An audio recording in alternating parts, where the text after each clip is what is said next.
हल्की सी ठंडक थी। रात का सन्नाटा पसरा हुआ था और आसमान तारों से जगमगा रहा था।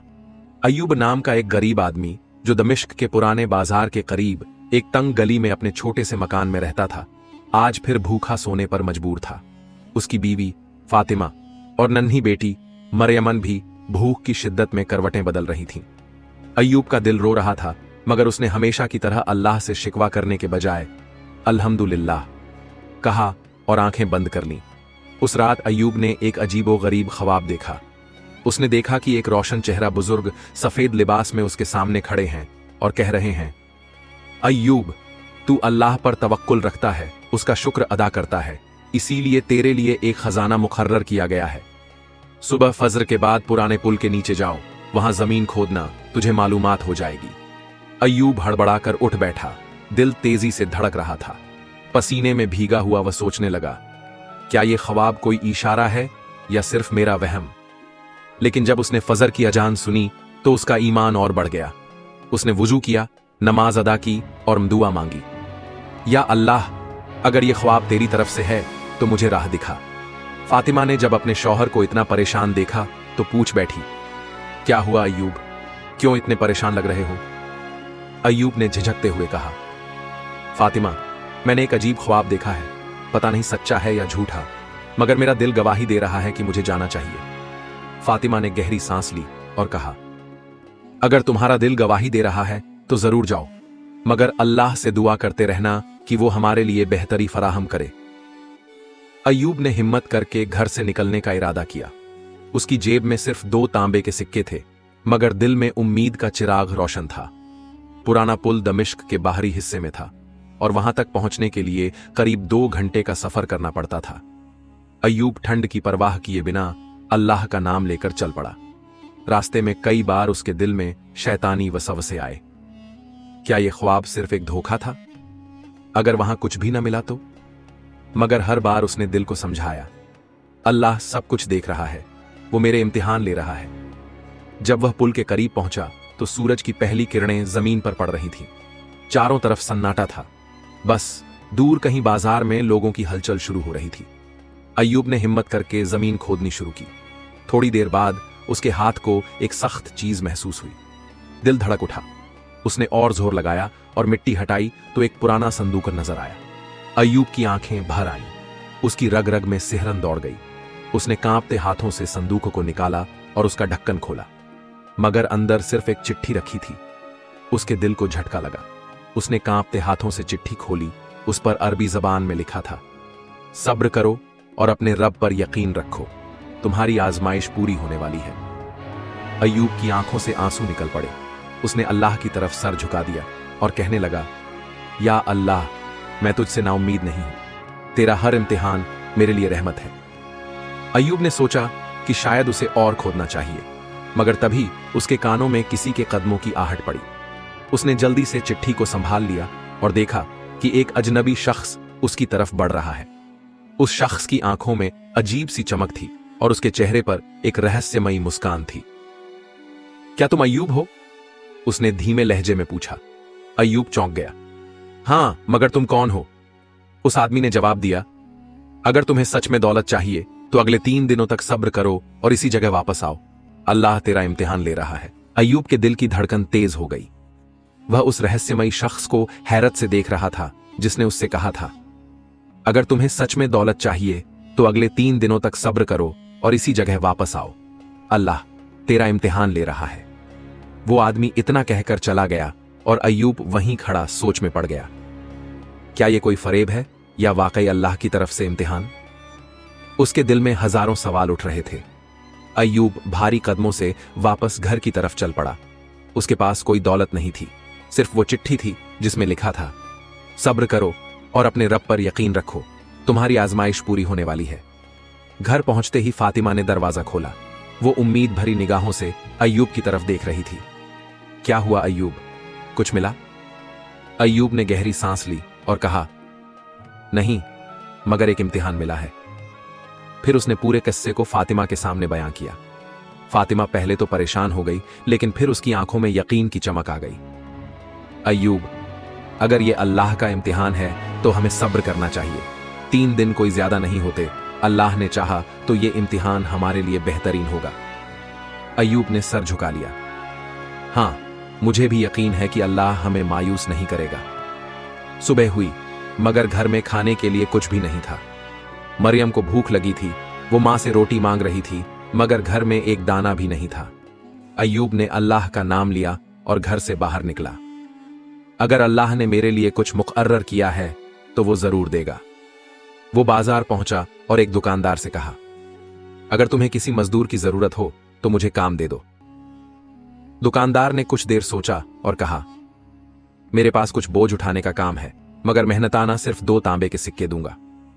अय्यूब ने मुस्कुराकर कहा, मुझे कबूल है। शाम तक काम करने के बाद उसे 2 सिक्के मिले। उसने फौरन बाजार से थोड़ा सा आटा खरीदा और घर लौट आया। फातिमा ने रोटी पकाई और तीनों ने मिलकर अल्लाह का शुक्र अदा करके खाया। अगले दिन हालात और मुश्किल हो गए।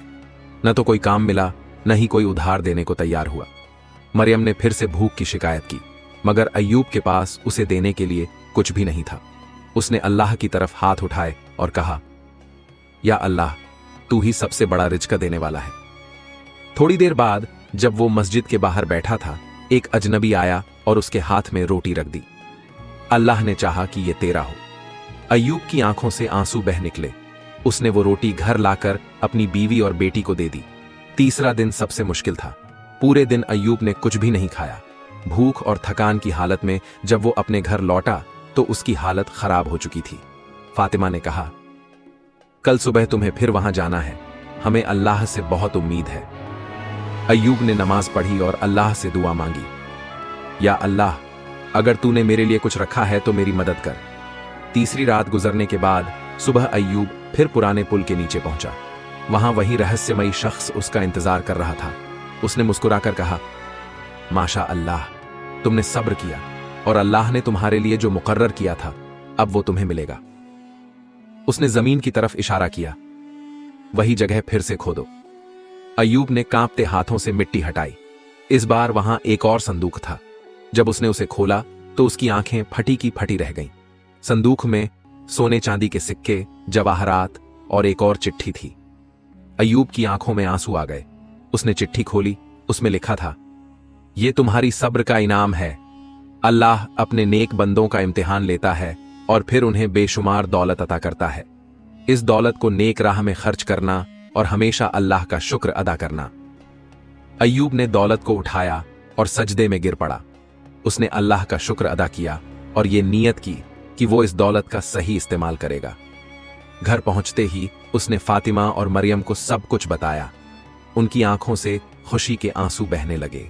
फातिमा ने रोते हुए कहा, यह सिर्फ दौलत नहीं, ये सब्र और ईमान की जजा है।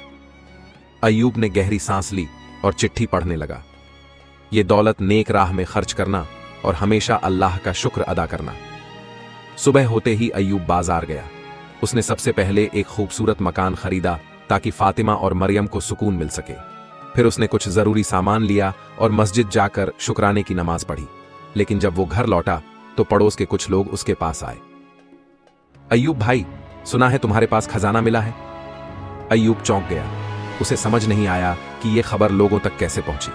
उसने सिर झुका लिया और कहा, हां, मगर यह अल्लाह की अमानत है।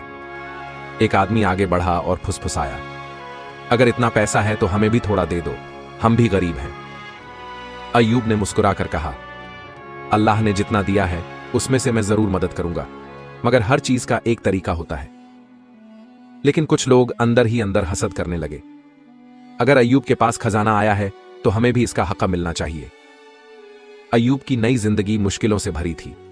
एक रात जब वो घर में सो रहा था, अचानक कुछ हलचल हुई। फातिमा ने उसे झंझोड़ा, अय्यूब उठो, कोई आंगन में है। अय्यूब फौरन उठा और मशाल जलाई। जैसे ही उसने दरवाजा खोला, उसे कुछ काले साए दीवार फांकते नजर आए।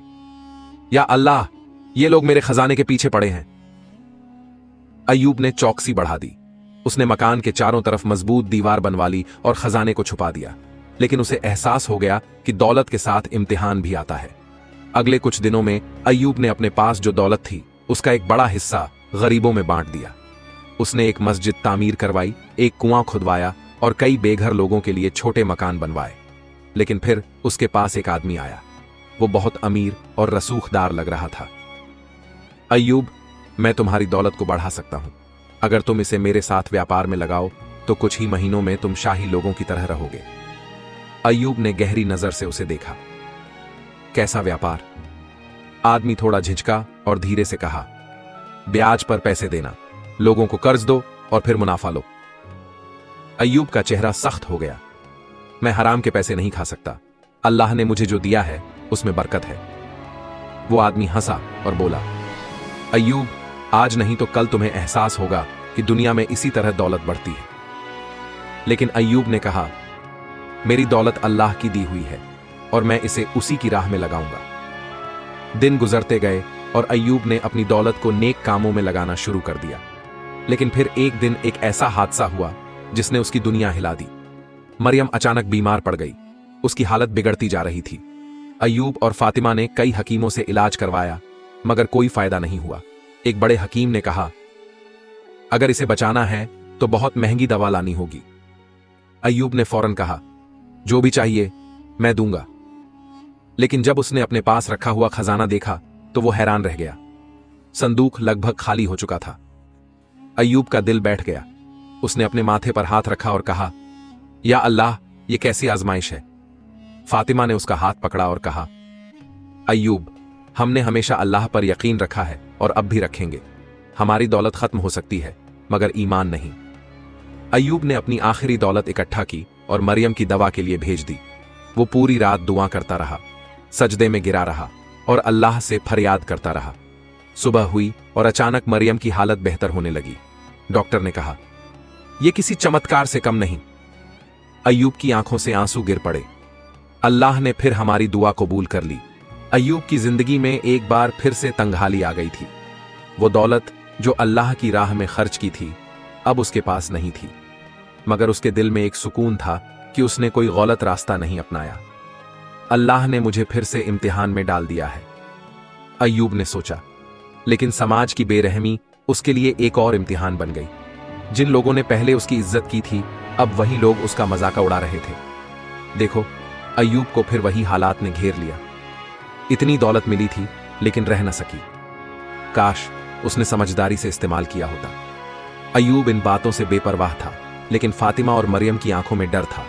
वो नहीं चाहते थे कि फिर से भूख और मुश्किलात उनका दरवाजा खटखटाए। एक शाम जब अय्यूब घर लौटा तो फातिमा की आंखें नम थीं। क्या हुआ? अय्यूब ने परेशान होकर पूछा। फातिमा ने धीमे लहजे में कहा, आज कुछ लोग आए थे, कह रहे थे कि हमें यह घर खाली करना होगा। अय्यूब के पैरों तले जमीन खिसक गई। मगर यह घर तो हमने अपनी हलाल कमाई से खरीदा था। हां, मगर कागजात पूरे नहीं हैं। वो कह रहे हैं कि किसी और का हक है इस पर। अय्यूब को अब समझ आया कि जब उसके पास दौलत थी तब यह मसला क्यों नहीं उठा। लोग उसके पैसे के दम पर चुप थे, मगर अब जब वो गरीब हो गया तो उसके साथ नाइंसाफी होने लगी। कई दिनों की भाग दौड़ और कोशिशों के बाद भी अय्यूब अपने घर को नहीं बचा सका। जिस छत के नीचे उसकी बीवी और बेटी सुकून से सोते थे वो अब उनके पास नहीं थी। फातिमा जब घर से निकल रही थी तो उसकी आंखों से आंसू बह रहे थे। क्या हमारी सारी मेहनत बेकार चली गई? अय्यूब ने उसके आंसू पोंछते हुए कहा, नहीं फातिमा, हमने सब्र किया था और अब भी करेंगे। अल्लाह हमें फिर से देगा। मरियम अपने बाबा की गोद में थी। वो मासूमियत से बोली, बाबा, अब हम कहां रहेंगे? अय्यूब की आंखों में आंसू आ गए, मगर उसने अपनी बेटी के सामने खुद को कमजोर नहीं दिखाया। उसने उसे गले लगाकर कहा, बेटी, अल्लाह हमारे लिए जरूर कोई राह निकालेगा। अब अय्यूब और उसका परिवार फिर से एक छोटी सी झोपड़ी में रहने लगे। जब वो दौलतमंद था तब लोग उसकी इज्जत करते थे, मगर अब कोई हाल तक नहीं पूछ रहा था। इंसान का मोल उसकी दौलत से लगाया जाता है। अय्यूब ने कड़वा सच महसूस किया। दिन जब अय्यूब एक मस्जिद के बाहर बैठा था, एक अजनबी उसके पास आया। वो बुजुर्ग आदमी बहुत नूरानी चेहरे वाला था। उसने अय्यूब से कहा, तुम वही शख्स हो जिसने खजाना पाया और उसे नेक राह में खर्च कर दिया। अय्यूब ने हां में सर हिलाया। बुजुर्ग ने मुस्कुराते हुए कहा, अल्लाह अपने नेक बंदों का इम्तिहान लेता है और फिर उन्हें इनाम भी देता है। अय्यूब उनकी बातें समझ नहीं पाया, मगर फिर उस आदमी ने उसे एक चिट्ठी दी। अय्यूब ने कांपते हाथों से चिट्ठी खोली। उसमें लिखा था, अगर तुमने सच्चे दिल से सब्र किया तो तुम्हें अल्लाह से एक और इनाम मिलेगा। वही जगह फिर से खोदो जहां तुम्हें पहला खजाना मिला था।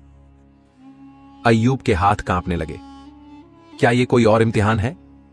अगली सुबह अय्यूब उसी पुराने पुल के नीचे पहुंचा। उसने मिट्टी हटाई।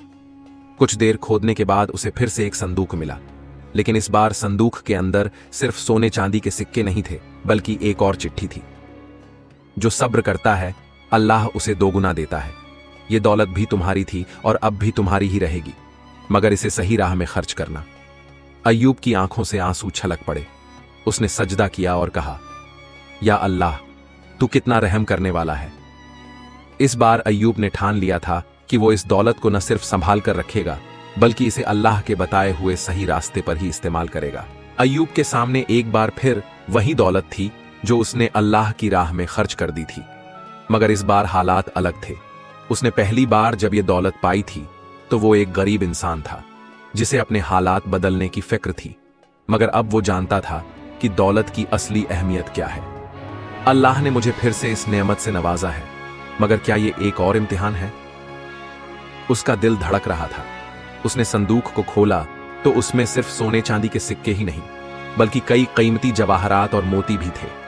लेकिन एक और चीज थी जिसने अय्यूब को सबसे ज्यादा हैरान किया। एक और चिट्ठी। अय्यूब ने कांपते हाथों से चिट्ठी खोली और पढ़ना शुरू किया। ऐ नेक बंदे, जब तूने पहली बार इस दौलत को पाया था तब तेरा इम्तिहान लिया गया था। तूने सब्र किया और अल्लाह के रास्ते में खर्च किया, मगर जो सब्र करता है उसे अल्लाह दोगुना इनाम देता है। यह दौलत अब भी तेरी है, मगर इसे सही राह में इस्तेमाल कर। अय्यूब की आंखों से आंसू बहने लगे। तू कितना रहम करने वाला है। तूने मेरी तकलीफों को देखा और मुझे फिर से नवाज दिया। इस बार वो पहले से ज्यादा एहतियात से कदम उठाना चाहता था। उसने ठान लिया कि वो इस दौलत का इस्तेमाल सिर्फ नेक कामों में करेगा और इस बार कोई गलती नहीं करेगा। अय्यूब अपने घर लौटा और फातिमा को सब कुछ बताया। फातिमा की आंखें भी नम हो गईं। अल्लाह ने हमें फिर से बख्श दिया, मगर अय्यूब, इस बार हमें बहुत सोचना होगा कि इसे कैसे इस्तेमाल करना है। हां फातिमा, इस बार हम इसे जिम्मेदारी के साथ खर्च करेंगे।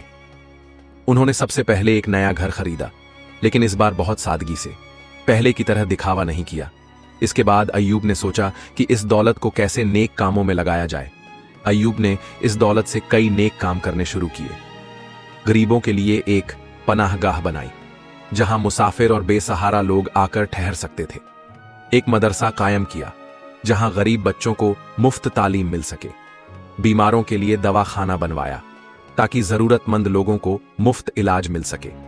सूद से बचने के लिए एक हलाल तिजारत शुरू की ताकि लोग ब्याज के चंगुल से बाहर आ सकें और हलाल रोजी कमा सकें। धीरे धीरे लोग फिर से अय्यूब की इज्जत करने लगे, मगर इस बार ये इज्जत उसकी दौलत की वजह से नहीं, बल्कि उसके नेक कामों की वजह से थी। जब सब कुछ ठीक चल रहा था, तभी एक दिन एक अजनबी उसके पास आया। वो बहुत परेशान लग रहा था। भाई, मेरी मदद करो, मेरे ऊपर एक जालिम सूदखोर का कर्ज है। अगर मैंने अदा न किया तो वो मेरे घर पर कब्जा कर लेगा।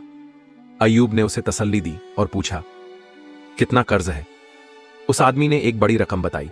यह सुनकर अय्यूब सोच में पड़ गया। फातिमा ने कहा, अगर तुमने सारी दौलत ऐसे ही बांट दी तो फिर से पहले जैसे हालात आ सकते हैं। अय्यूब ने गहरी सांस ली और कहा, अगर अल्लाह ने मुझे दौलत दी है तो क्या मैं उसे बचाने के लिए अपने भाई की मदद न करूं? उसने उस आदमी का कर्ज चुका दिया, मगर अब अय्यूब के पास बहुत कम दौलत बची थी। अय्यूब ने सोचा कि क्या फिर से वो हालात आएंगे जहां उसे गरीबी में जीना पड़ेगा, मगर इस बार कुछ अलग हुआ। जिस आदमी की उसने मदद की थी वो एक बहुत बड़ा ताजिर निकला। जब उसने देखा कि अय्यूब ने उसकी बिना किसी स्वार्थ के मदद की तो उसने कहा, अय्यूब भाई, आपने मेरी जान बचाई है। अब मैं चाहता हूं कि आप मेरे साथ मिलकर तिजारत करें। मैं आपको अपना हिस्सा मुफ्त में देता हूं। अय्यूब ने हैरानी से उसे देखा। मगर क्यों? उस आदमी ने मुस्कुराकर कहा, क्योंकि आपने मुझे यह सिखाया कि दौलत सिर्फ अपने लिए नहीं होती, बल्कि दूसरों की मदद के लिए भी होती है।